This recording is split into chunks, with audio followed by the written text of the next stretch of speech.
Je l'ai trouvé dans la bibliothèque à la fermeture, les chuchotements disent la vérité.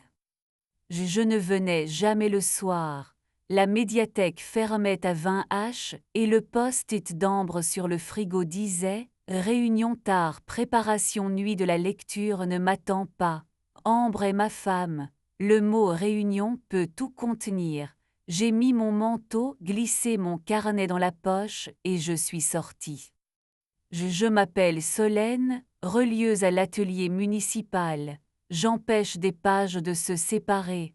Ces derniers mois, nos phrases à Ambre et moi finissaient toutes seules.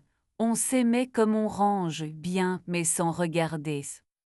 À l'accueil, Jules m'a dit que les lecteurs sortaient, que les bénévoles restaient. Ambre est à l'étage fonds anciens. J'y suis montée. Sous une lampe, Ambre, cheveux relevés, travaillait avec une femme en veste courte. Leurs gestes étaient précis. Les silences seront des respirations titres, disait la femme. Elle s'est présentée, Nina. Je prends au sérieux les chuchotements. Tu viens lire avec nous a demandé Nina. J'ai répondu, je viens écouter. Elle a hoché la tête. La cloche a sonné. Porte verrouillée, bibliothèque à nous. Ambre a proposé une ronde pour sentir le lieu. Avec Nina, j'ai traversé les rayons. Poésie et cuisine se parlent, a murmuré Nina. Dans la salle des contes, Ambre a posé des bougies. Ce soir, on lit au bord du sommeil. À 20h30, la nuit a commencé, des adolescents échauffés, des retraités posés, des voisins curieux. Nina a demandé une minute de respiration. Ambre a lu un texte sur les objets qui entendent tout et ne profitent de rien. Un étudiant a slamé en s'excusant. Une femme a sorti une lettre jamais envoyée. Tu lis, m'a chuchoté Nina. Ce soir, on répare en lisant. J'ai lu un passage où une femme colle des tickets de métro pour prouver qu'elle a existé. Ma voix tremblait. Ambre m'a regardé comme on regarde un pont qui tient. Je n'avais besoin de rien d'autre. À la pause dans l'office, les cuillères tapaient comme des ponctuations. Ambre a dit « Merci d'être venue ». J'ai répondu « Je veux être invitée là où tu es clair, pas seulement utile ». Nina nous a glissé « Écrivez vos règles ». Les bibliothèques l'ont appris, des règles jolies ça tient mieux. Ambre a sorti un marque-page cartonné et un stylo bille. Règle 1, si une soirée t'allume, tu m'invites pendant que tu mets ton manteau. Je viens si je peux, sinon pas de dissertation. Règle 2, pas de secret photogénique, rien qui serait plus beau sans nous. Règle 3, on se touche en plein jour tous les jours, même un poignet, même un front. Règle 4, droit de réserve. Quand la voix va trop vite, on recule d'un pas et on lit d'abord. Règle 5. Si l'une de nous commence à vouloir être désirée ailleurs, on le dit quand c'est petit. Règle 6. Demander avant de deviner. Nina a souri, a repris le thé, a disparu avec la discrétion des gens utiles. Le deuxième round a filé.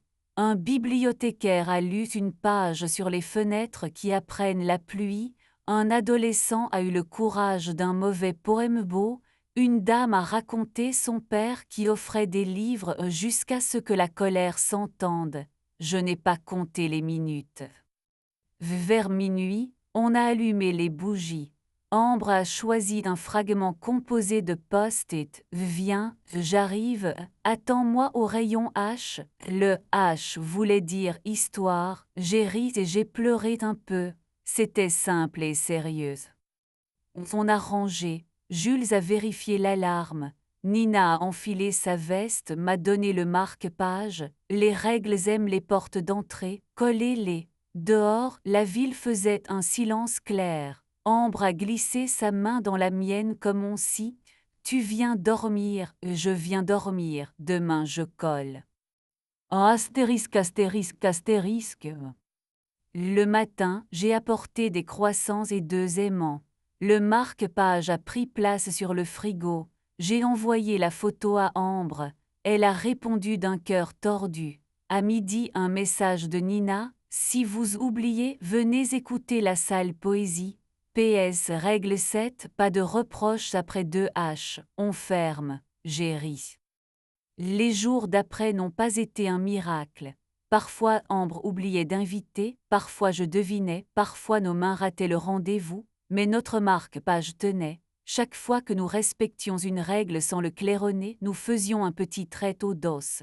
À 5 traits, nous avons ajouté une règle 8, faire l'invitation avant l'excuse. Ambre a proposé une règle 9, quand on n'y arrive pas, lire à voix basse dans la même pièce.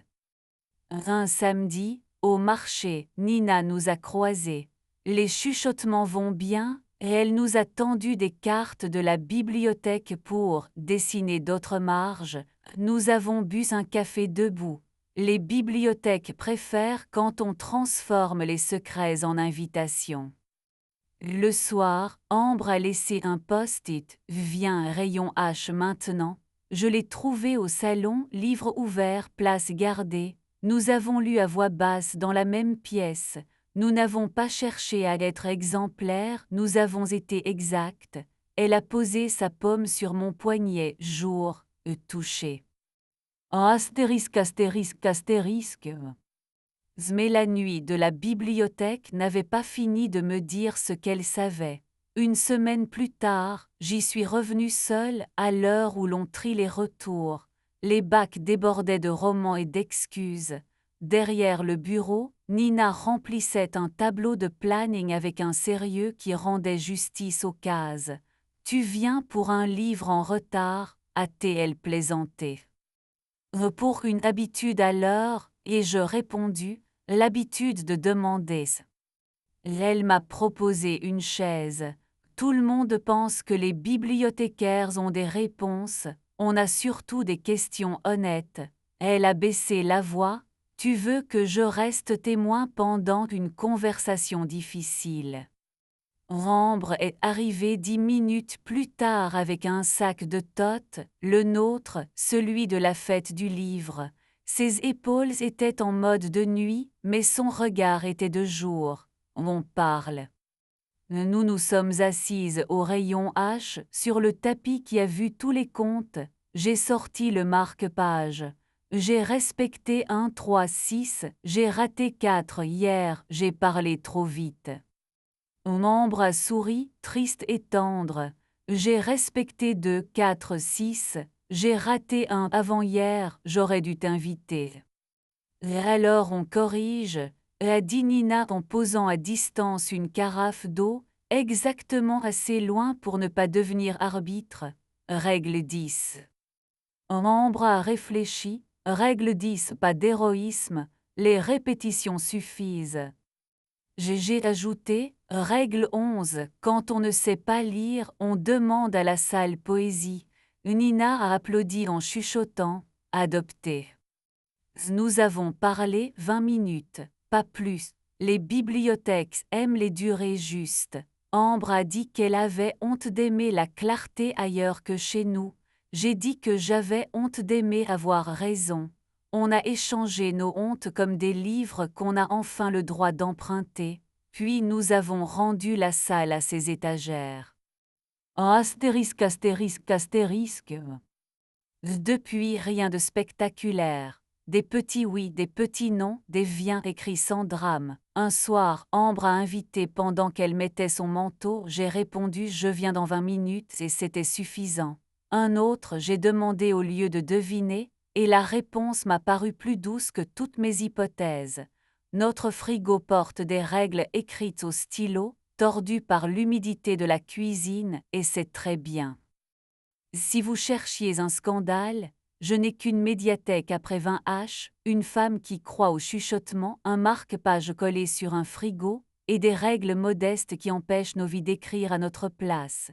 Si vous voulez une morale à coller sur une porte, le contraire du secret n'est pas l'aveu, c'est l'invitation. Le reste, c'est rendre les livres en temps et en heure, et ne pas oublier de prolonger le prêt quand on a besoin d'un chapitre de plus.